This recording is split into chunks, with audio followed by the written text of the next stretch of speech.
Today I'm going to show you one of my favorite tart crust recipes. When you think of tart crust, you probably are thinking of a butter-based crust, but this is actually an olive oil-based crust, and the olive oil makes it way easier to prepare. First thing you do, take your flour and put it into a bowl, and then you want to add your other dry ingredients. A little salt, a little sugar, mix them in with a fork, and then in a separate bowl you want to mix your wet ingredients.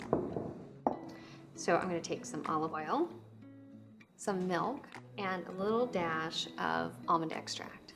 And then I want to whisk this until it's emulsified, which takes, about 5 seconds. And you can see it'll come together really quickly, and it just looks like cream. Next, you just want to make a little well in the center of your dry ingredients and pour the wet ingredients in.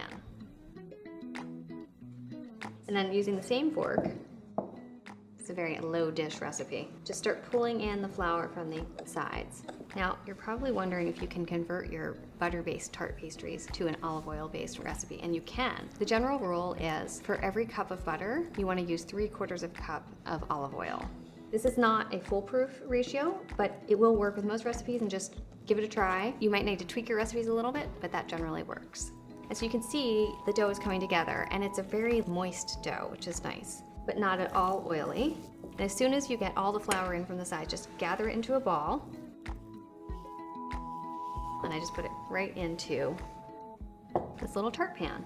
Plop it right in the center. And what I like to do is just, and this is the very best part, which is that you don't need a rolling pin. You don't need to have any like pastry rolling skills. All you need to know how to do is make a mud pie like when you were a kid. So once I get it sort of flattened, what I like to do is then take little bunches and then press them into the sides. And I like to finish the sides of the tart pan first. So you want to press it firmly without smushing the dough. But you'll see it's like super malleable. It'll be like your best friend because it cooperates, it doesn't sink when you bake it.